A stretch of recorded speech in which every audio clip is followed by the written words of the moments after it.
여러분과 함께 또한 사제의 영과 함께 거룩교가 전하는 거룩한 복음입니다.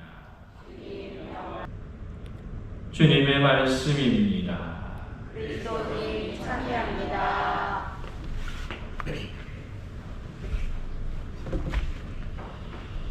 오소서 성령님. 새로나게 하소서. 새로나게 하소서.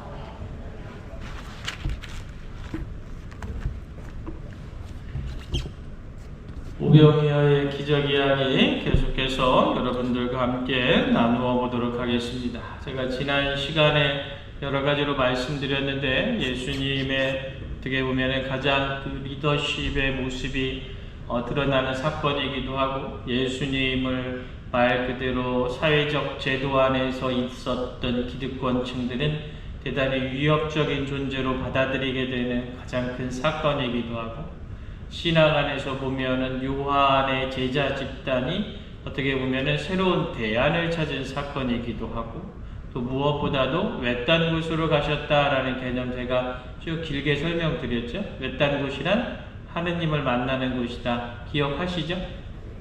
기억 못하면 다시 한번 들어보세요. 저도 제가 한 거 오늘 아침에 다시 한번 들어봤어요. 네, 들어봤더니 목소리가 좋더라고. 네. 들을만 하던데, 한 20분 정도 되니까 제가 제 거 들어도 들을만 하던데요. 네. 들어보세요. 한번 꼭 들어보시면, 그 외딴 곳으로 간다는 것, 그 외딴 곳은 곧 어디다? 하느님을 만나는 장소다. 이스라엘의 역사 안에서는 에집트를 탈출했던 그 광야의 시간이고, 말 그대로 엘리야가 이제벨의 박해를 피해서 도망갔었을 때 하느님을 만났었던 그 아무것도 없는 고요한 장소이기도 하고, 예수님께서 늘 하느님과 대화하시기 위해서 머물러 나아갔었던 장소이기도 하고, 우리가 결국 하느님을 만나는 것, 번잡하고 사람이 많다라는 것은 사람의 행위가 이루어지는 장소이다라고 한다면, 이제 외딴 곳이라는 것은 하느님께 모든 주도권을 맡기는 시간, 내 안에서 하느님이 활동하게 만들어주는 그런 곳, 그런 시간, 그런 것을 의미하는 것이다라는 것 지난 시간에 말씀드렸습니다. 그렇게 외딴 곳으로 물러가고 있는 사람, 그 제자들과 예수님을 어떻게 말 그대로 예수님의 그 기적들을 맛보았던 사람들이 찾아오는 거죠.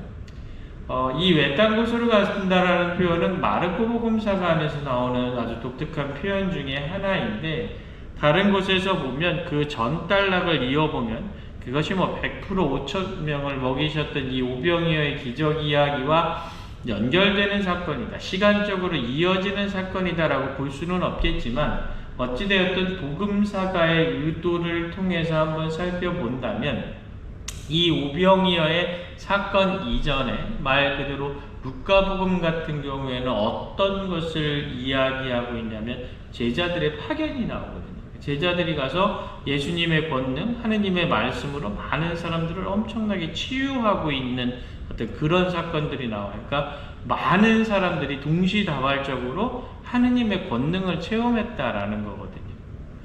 요한복음 같은 경우에 보면은 이제 요한이 어떤 사람이었는가에 대해서 이야기하시는 예수님의 연설 다음으로 이렇게 쭉 나오는 부분들이 있어요. 그래서 결과적으로 보았었을 때 사람들이 엄청나게 하느님의 것에 대해서 기초적이고 원초적인 자신들의 야외 신앙에 대해서 새로운 것을 느끼고 있었던 시간이었다라는 거죠. 그런데 그런 것을 주던 사람이 갑자기 없어지니까 그들을 찾아서 나아가고 있는 겁니다. 당대에 있어서 어떻게 보면 우리 교회의 역사 안에서 보면은 교회가 가장 융성했을 때는 언제가 가장 융성합니까? 교회가?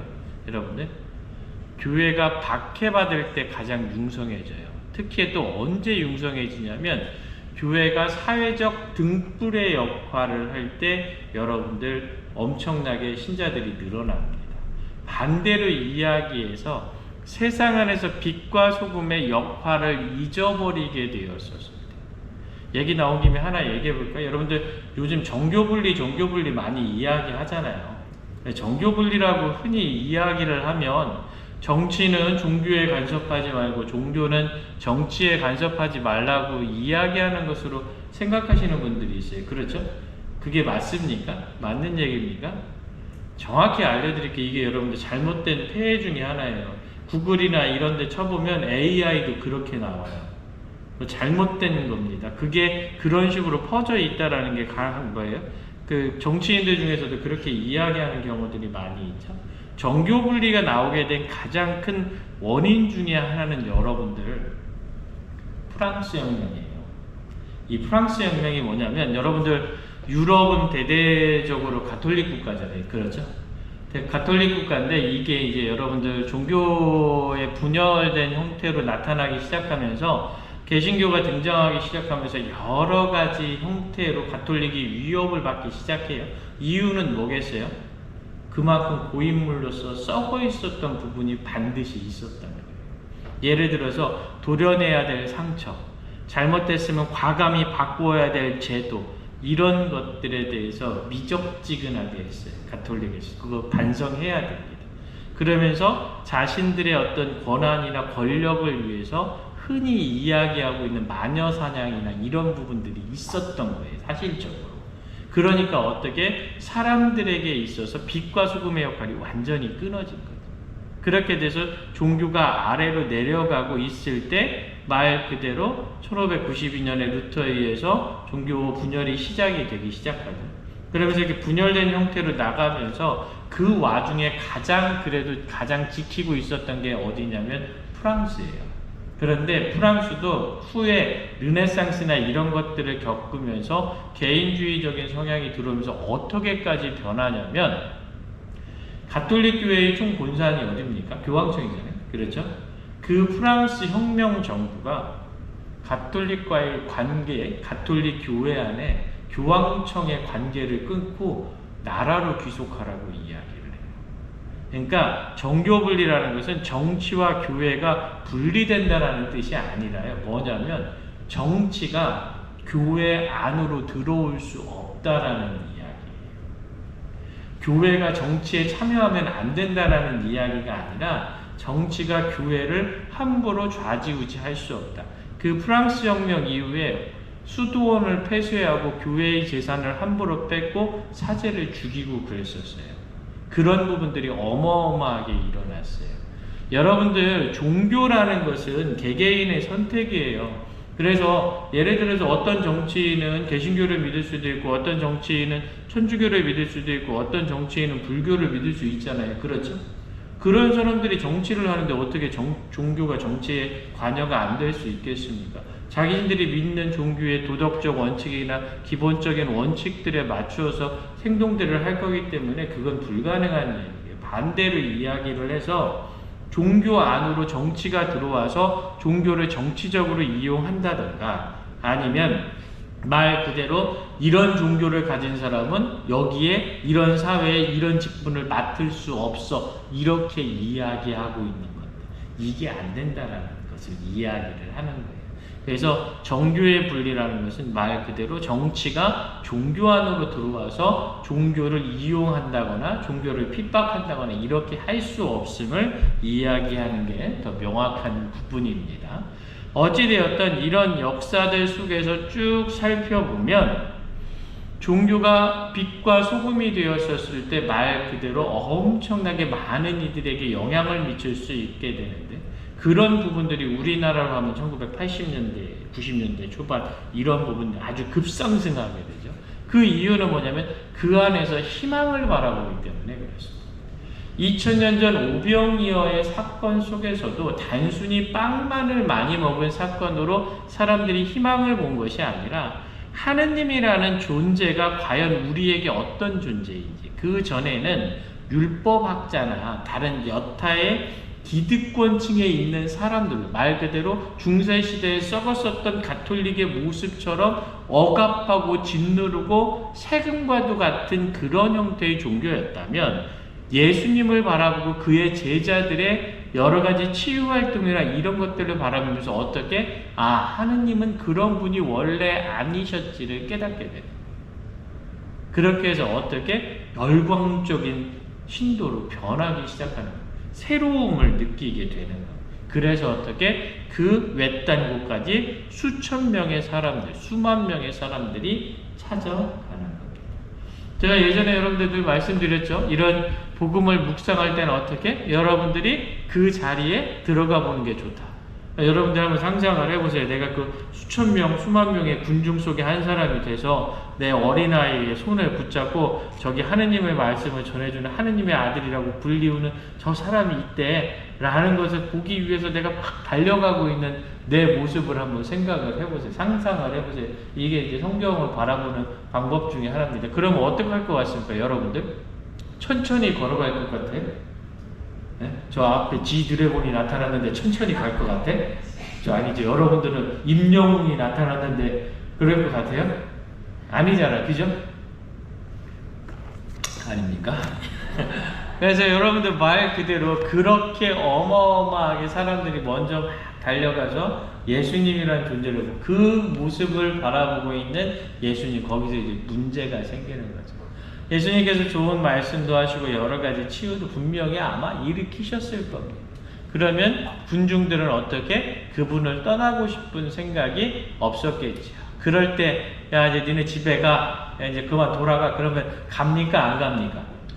안 가요. 그렇죠? 여러분들 젊은 아이들이 막 그 콘서트 끝나고 막 뭐 하고 나면 금방 집에 갑니까? 안 가잖아요. 그 여운이 완전히 다 가실 때까지 가지 않습니다. 그러니까 어떻게? 문제가 발생하기 시작하는 거죠. 두 가지의 문제가 발생한다라고 생각해 볼 수 있습니다. 첫 번째 문제는 현실적인 문제겠죠. 배가 고파.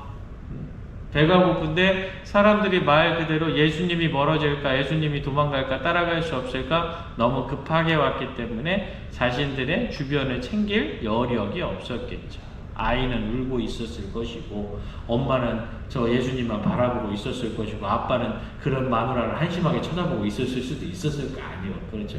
여러 가지 문제점들이 발생하는데 어찌되었든 원초적인 문제로 배고픔의 문제가 발생을 하는 거예요. 근데 그 배고픔이 한두 사람의 문제였으면 그냥 조금 나눠 먹는 것을 괜찮았을 텐데 중요한 건 5,000명을 먹여야 된다는 거죠. 그러니까 제자들의 생각이 딱 뭐가 먼저 떠오릅니까? 현실적으로 그 돈이 어디 있어? 간신히 예루살렘 부인들이 얼마씩 쥐어주는 그 돈으로 예수님과 근근히 먹으면서 사람들의 비용 써가면서 이렇게 오고 있는데 갑자기 5,000명을 먹여야 된다라는 생각을 하니까 눈앞이 깜깜한 거죠. 그래서 그런 부분들이 생기니까 어떻게 됩니까? 뒤로 한 발자국 물러서게 돼요. 하물며 거기에서 말 그대로 그 외딴 곳에 5,000명이 앉아있는데 어디서 어떻게 구해다가 어떻게 먹을 것이냐. 흔히 이걸 여러분들 통틀어서 뭐라고 그러냐면 공간이 아니라 장소라고 그러죠. 여러분들 장소와 공간의 개념 차이 알고 계시죠? 공간은 둔산동 성당 175번 둔산동 175번지가 공간이고 둔산동 성당에서 내가 어렸을 때 주일학교 복사 쓰면서 신부님이랑 엄청 재밌었어가 어디냐면 장소예요. 네, 여러분들 예전에 여러분들 골목길 엄청 넓었잖아요. 그렇죠? 단독주택 많이 사셨잖아요. 골목길 엄청 넓었어요. 그렇죠? 지금 가보시면 어때요? 아휴, 제가 저 예전에 살았었던 집 한번 제가 이렇게 오다가 문창동 옆에 지나가면서 한번 이렇게 봤는데 거기서 어떻게 야구를 했을까라는 생각이 들어요. 1, 2, 3루가에 다 있었어. 그렇죠? 근데 지금 가서 이렇게 제가 딱 보니까 제 발자국으로 한 대여섯 발자국 하면 이 집에서 이 집 가봤더라고. 네? 그때 살던 집 엄청 커 보였었는데 지금 보니까 아이고야 이 생각이 듭니다. 이게 공간과 장소의 차이예요. 그러니까 말 그대로 이 제자들에게 있어서는 그 장소라는 부분들이 엄청나게 문제가 생기기 시작하는 거예요. 그러니까 어떻게 되니까 돈도 문제고 현실적인 문제, 돈도 문제고 말 그대로 그런 장소의 어떤 사람들을 먹일 그런 모든 것들이 문제가 되니까 한 발자국 뒤로 물러서게 돼요. 그래서 여러분들이 어떻게 되는 거예요? 이 현실의 문제에 딱 접하게 됐을 때 둔산동 성당은 30년 동안 못 진 이유가 거기입니다. 제가 둔산동 성당에 처음 왔을 때 둔산동 성당 날마다 볼 때 어떤 신부님들 이제 송중경에 가니까 이제 지하를 벗어나나? 막 이런 얘기를 하더라고요. 저는 그럴 생각 꿈도 없었거든요. 1도 생각 없었어요. 근데 그런 이야기를 제가 들으면서 왔는데 그 들으면서 왔을 때 저한테 제일 먼저 얘기했었던 게 뭐냐면 둔산동에는 땅이 없어서 성당을 못 지어서 못 나간다는 얘기였어요. 근데 그 얘기를 제가 언제도 들었냐면 2001년도에 제가 여기에 둔산동에 보좌신부랑 동창이어서 신부님이 여기 와서 고백성사 주라고 와서 이 뒤에 샤시로 된 거 있었었죠. 네? 샤시로 된 그 건물에 그 우중충했어. 여기서 한 5발짝, 10발자국 걸어가면 거기에 교리실이 있었어요. 그렇죠? 거기서 안에서 제가 100명씩 고해성사 줬어요. 그때. 네. 그때도 저한테 뭐라고 그랬냐면 둔산동에 땅이 없어서 성당을 못 짓는다고 그랬어요.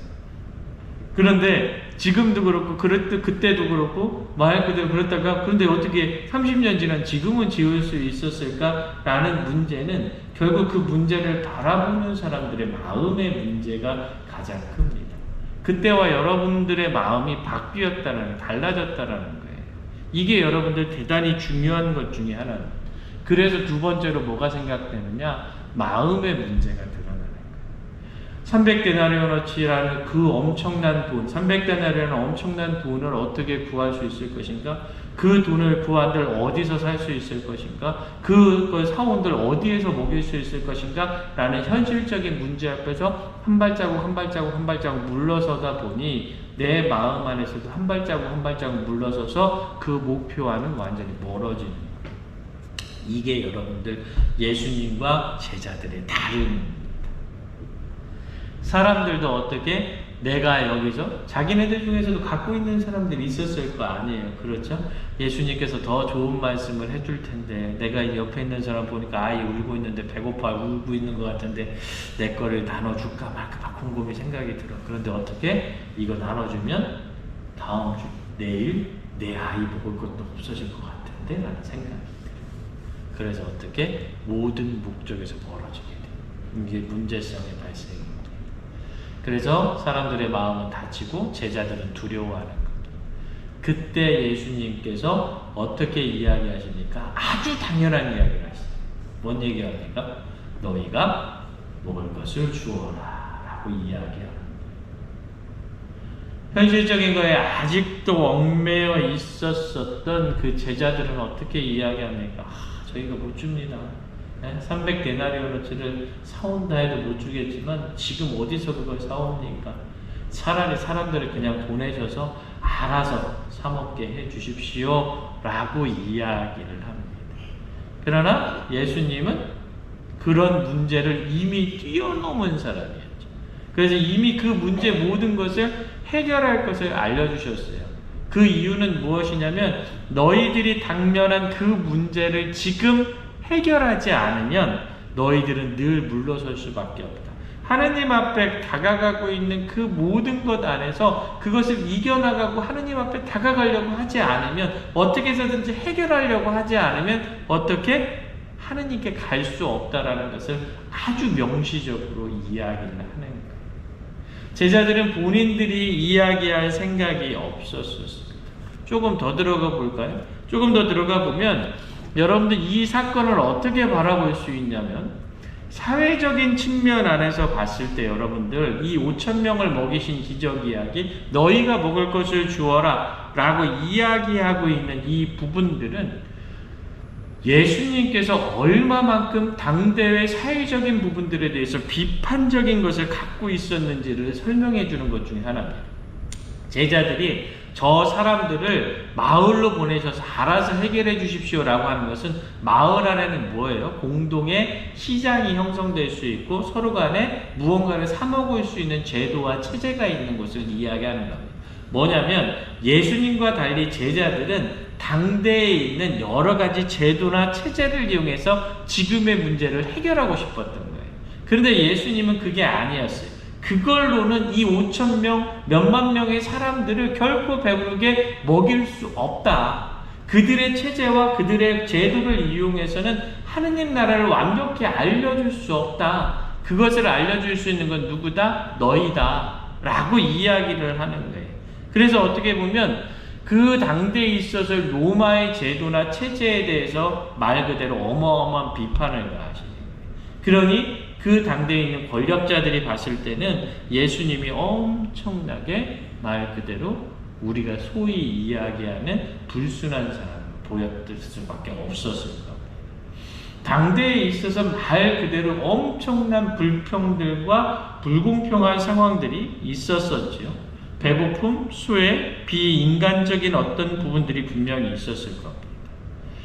로마에게 붙어 있었던 사람들은 로마의 권력을 이용해서 자신들 것만을 챙기려고 했고, 이스라엘의 종교 지도자들이라는 사람들은 그 지위를 이용해서 이스라엘 백성들을 억누르면서 그것을 통해서 어떻게 로마와의 여러 가지 모습들을 통해서 자신들의 이익을 하고 있었던 부분, 그런 이익을 취하고 있었던 모든 체제와 그런 현상에 어떻게 예수님은 정면으로 도전하고 계시는 거예요.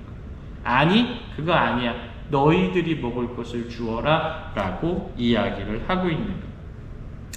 다시 말해서 구시대의 제도들이 배고픈 이들을 이용해서 자신들의 돈을 벌었다면 예수님은 그들의 마음에 정말로 완벽하게 아픔과 함께하는 마음으로 다가가고 계시는 걸 보는 거예요.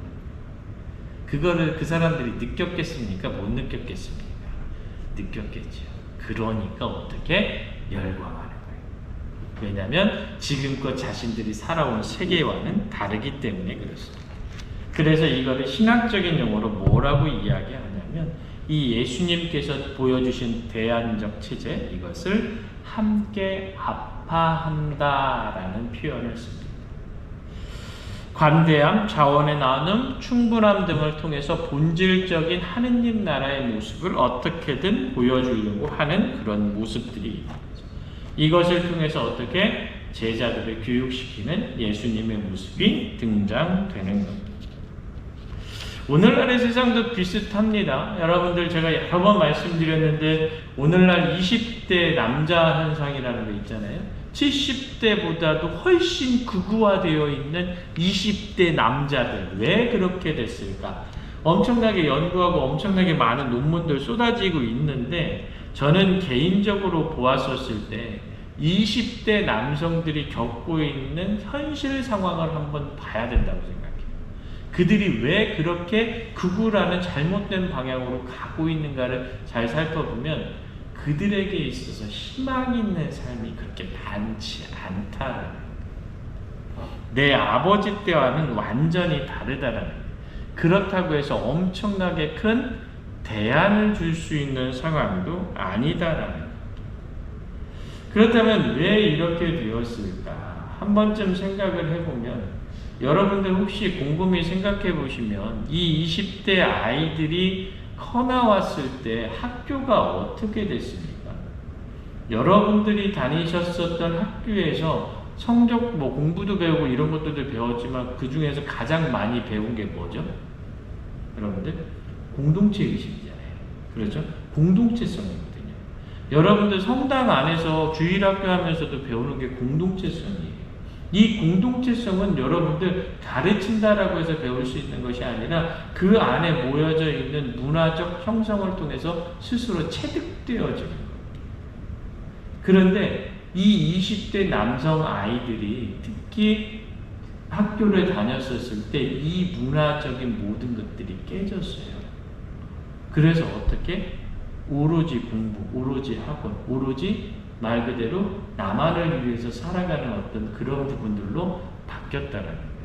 거기에 어떻게 사회적 대안은 있지 않았다는 거예요.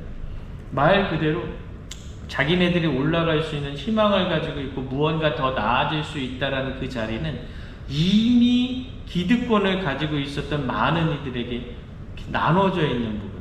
예를 들어서 여러분들 요들날에 있어서 여러 가지 어떤 공기업이나 이런 모든 부분들에 낙하산으로 쭉 내려가는 사람들 어디에? 검찰에 있던 사람, 기재부에 있던 사람, 어디 관공서에 있던 어떤 높은 직종에 있던 사람, 이런 사람들 다 낙하산으로 아주 그냥 이렇게 사뿐히 내려가잖아요. 그 모습들을 20대 남성들은 바라보면서 자신은 그렇게 갈 수 없다라는 것을 대단히 많이 느끼는 사람들이 많이 있습니다. 그러다 보니까 어떻게 제대로 된 희망, 제대로 된 대안, 제대로 된 제도, 제대로 된 그 모든 것들이 없어요. 그러니까 결국에 어떻게 이 20대 남성들의 32%를 극우로 모는 겁니다. 이게 여러분들 엄청나게 중요한 거예요. 그런 상황이 2000년 전 이스라엘의 상황이었다. 그 안에 예수님이 나타나셔서 어떻게 새로운 제도, 새로운 대안, 새로운 모습을 이야기하시는 거예요. 그러면서 어떻게 새롭게 제자들을 가르치시는 거예요. 대단히 중요한 부분 중에 하나입니다. 이로 말미암아서 말 그대로 예수님께서는 어떻게 진정으로 하느님 나라가 어떤 것인가를 알려주시게 되죠. 여기까지만 해야 될 것 같습니다. 아직 반도 안 했는데 큰일 났네.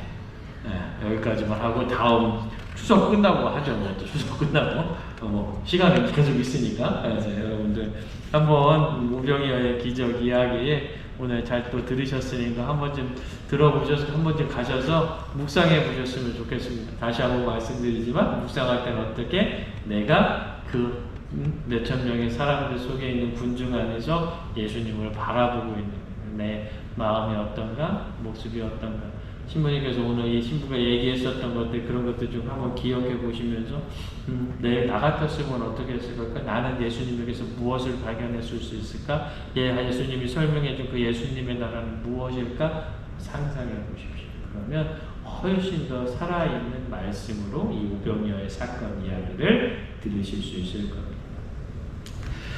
깊게 생각하시면서 추석들 잘 보내고 오시고 예수님 안에서 더 기쁜 하느님 나라 어떻게 만날 수 있을지 생각해보는 시간들 되시길 부탁드립니다. 잠시 묵상하겠습니다.